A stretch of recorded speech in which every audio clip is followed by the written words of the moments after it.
Hello, Dilip, thank you so much for joining us. What do you make of the fall of Infosys? Do you think it's time people can get back into the share? Well, I think the way it has fallen at the moment, surely it has shaken some bit of confidence in the stock, especially the exit of the top management. But surely I think a lot of stakes or the lot of bet is behind still Mr. Narayan Murthy, that he still be able to carry the entire company with him and the overall performance. So I would certainly think that at the current levels, maybe there could be some little downside from here on. But on a risk-return basis, I think it can be seen more as defensive. And from the current level, one can certainly take this stock as one of the stocks which can give you defense and possibly a reasonable return over the next 12 to 15 months. So, Darshan, you want to come in on Infosys? Well, Infosys has a lot of support on the charts at 2800, 2900, which is almost where it is. Now, support on the charts doesn't translate into a certainty that it will stop falling. But the fact that it's a blue chip, it's fallen a lot from 3800 to 2900, and perhaps news quite often reverses itself, quite often. I would say that if it stabilizes at current levels, it's a buying opportunity. We just give it a little time. So, Darshan, what about the Nifty itself? Yeah, I was going to ask the same question. It looks like we might end 70 to 50 is also a weak one. 70 to 50 is also, I mean, all of a sudden... We've suddenly seen a pickup from, below that to back up. But I think the closing would be below 70 to 50 by a comfortable margin, because it would be based on the last half an hour of averaging. So, it would still be around 70 to 30 or so. So, Darshan, a word on the Nifty? Yeah, it will be somewhere around 70 to 35, which is where the May futures are. I'm just guessing somewhere you are right. So this was a little unusual. While some volatility was expected, there was no volatility today. There was a directional movement, just one side. That's unusual for an FNO settlement, and it certainly is giving a message that perhaps the tops have been made. We have been talking about an intermediate top sooner or later. Perhaps that is in place. And rallies now are just going to be rallies where you want to cash in and get out. No, that's an interesting point, Sudarshan. There might be a top, but in terms of correction, would there be a consolidation, or would there be a sharp correction that could be possible in the month of June? That's not easy to say, but I would expect a consolidation rather than a sharp correction. A consolidation can be very painful. A sharp correction is easier to handle. You could actually make money on the downside, and then when it reverses, go long. But a consolidation gives you no sense of direction. Perhaps we might enter into a consolidation. All right, 40 seconds to go before we end this series. And some of the stocks you want to have kept an eye on in the last half hour, which have contributed to this drop below 70 to 50. HCL Tech, PNB, Axis Bank, BHEL. They're all stocks that have lost dramatically in the last 20 minutes or so, at least relative to the rest of the day, and putting further pressure on the Nifty. Yeah, in fact, let's talk about some of the stocks then. 275 points down on the Sensex, 85 points down on the Nifty, and of course the biggest loser was Infosys, down about 8%. Apart from that, as Menika mentioned, some of the other IT names as well put pressure on the market. L&T, HDFC Bank, ONGC, BHGL, Coal India, all these Reliance, all these were prominent losers. ICICI Bank added to that list actually. One more thing is that the biggest gainers this series actually were seeing the sharp losses towards the end. For example, Coal India, which was down 2%, BHEL, which was down 2%, DLF, which gained 45% for the series, was down about close to 1% or so. On the winning side, of course, you have result reaction. Hindalco was up about 1.5%. Dr. Reddy's, someone's buying Dr. Reddy's big time for the last couple of days. Today also, 1.5% higher on Dr. Reddy's. So that's the market for the day. Let's talk about some mid-caps as well, by the way. Today was about mid-cap PSU banks, UCO Bank, Allahabad Bank, Syndicate Bank. These were some of the stocks that did well in trade today. Apart from that, nothing really worth mentioning. Some correction in stocks like Lanco Infra and Reliance Communications is what we have. And Jain Irrigation, that was down about 5.5%. Yes. PFC down 3.5%. SAIL continuing to fall 3%. Unitech down 3%. And you had cable companies going up on the back of news. You had both the DEN Network up about 8%, Hathway Cable up about 6.5%. But yes, as you said, otherwise it's been a mid-cap public sector banks. If you look, Mid-cap if you look, public. if you And look some more divergence in the Sensex and the Nifty. Yeah? Today the Sensex is down a little bit more than the Nifty. So That you've got the always happens Sensex on down expiry day, Menika, 1.3% and yeah. Nifty down 1.1%, and then the mid-cap space ending with about 1% in terms of Yeah, losses. I think once the final closing rates come, I think that would change a bit.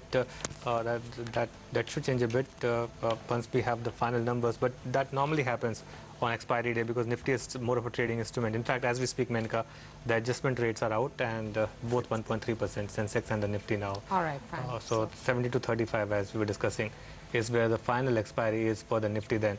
Dilip, in the month of June, we won't have too many triggers. Budget is in July and there's no earnings season. So what should one do in the month of June?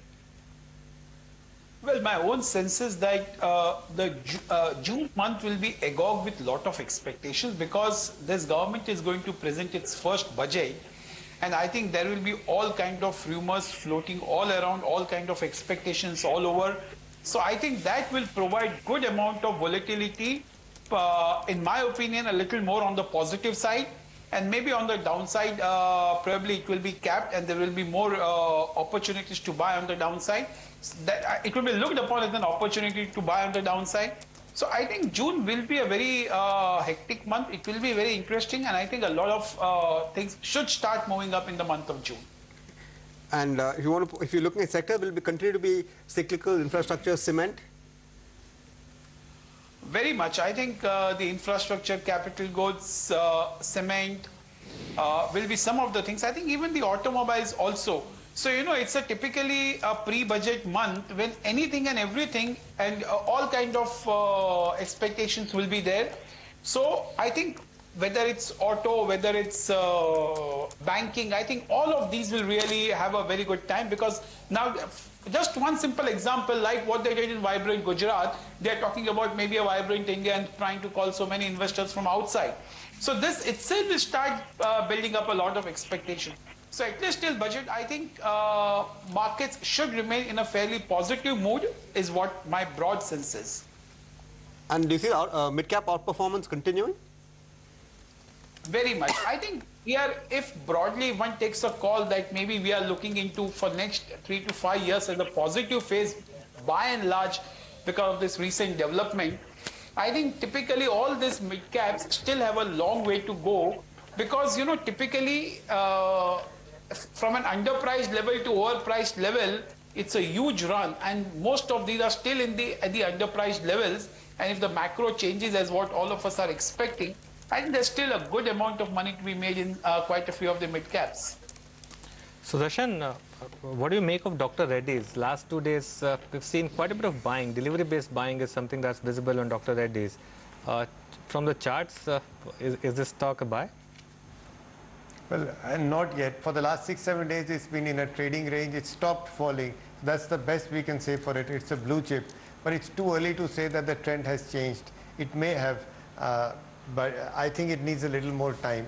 We must also remember that the Nifty's trend will be relevant to all blue chips. So at this point, even that is a little uncertain. Tata Motors, that stock didn't do anything this month. One of the rare months where it did move up or down. Yeah, it did not. And the message here is that perhaps Tata Motors has already begun its process of consolidation, the same process that we expect the Nifty to do. Dilip, the broader call or a broader question that a lot of people now ask is that is the cyclical outperformance done with the kind of topping out that we have seen for the market, and would some defensive stocks now make a bit of a comeback? What's your call over there? I'm sure it will be a mixture of both, though I'm not a great fan of cyclicals. I think the cyclicals will move more because of the policy that we are talking about. That probably will give a good amount of visibility on the natural resources, or whether it is the OMCs. So I think those are the factors which will drive. The inherent performance is still going to lag behind, and typically as it happens, the valuations look a lot more expensive and prices are really ahead of the fundamentals. But it is largely the expectation that a lot of policies will clear the doubt and the confusion, which is what is prevailing among some of the cyclicals.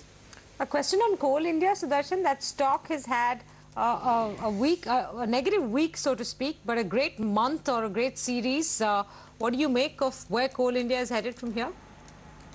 No, for the long-term investor, it's headed much higher. Okay. And for somebody who's looking at a short-term trade, the correction is not over yet.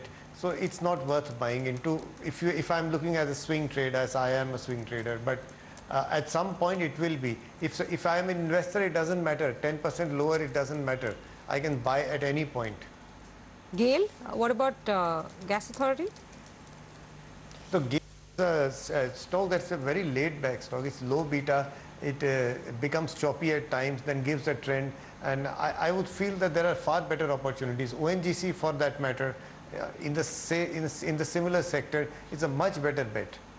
All right, we have Fortis numbers coming in. Consolidated net loss at 79.8 crores. That's versus 107.4 crore loss. So they've narrowed their losses. That's the only number we have so far.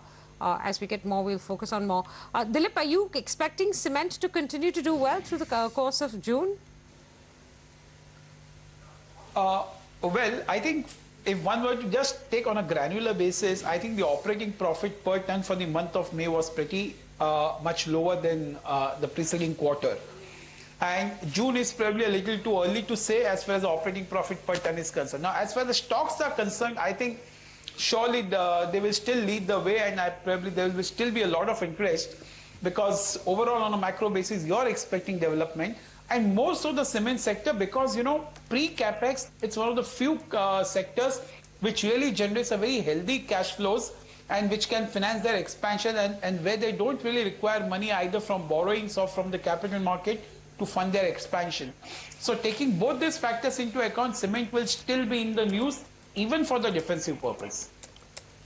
Dilip, Bharat Forge had a great set of numbers. Share hit an all-time high. Do you track the share? Sure. I think this share has really exceeded most of the investors' expectations in terms of the stock price performance, certainly. And I think as far as the performance is concerned, the performance is improving, but surely the stock price has really done pretty well. So on an overall basis, it still looks a lot more expensive than its peers. So, you know, very frankly, if you were to ask me, I would still bet behind Motherson Sumi rather than Bharat Forge. And both are a good play on the international markets. So as far as Bharat Forge is concerned, probably from the current level, I will be a little more apprehensive. Do you see any hope for FMCG stocks in the next series, Sudarshan? Hindustan Unilever or ITC? Well, the next series I expect will be choppy, a process of consolidation as well as some kind of correction. It's difficult to say whether it started or not.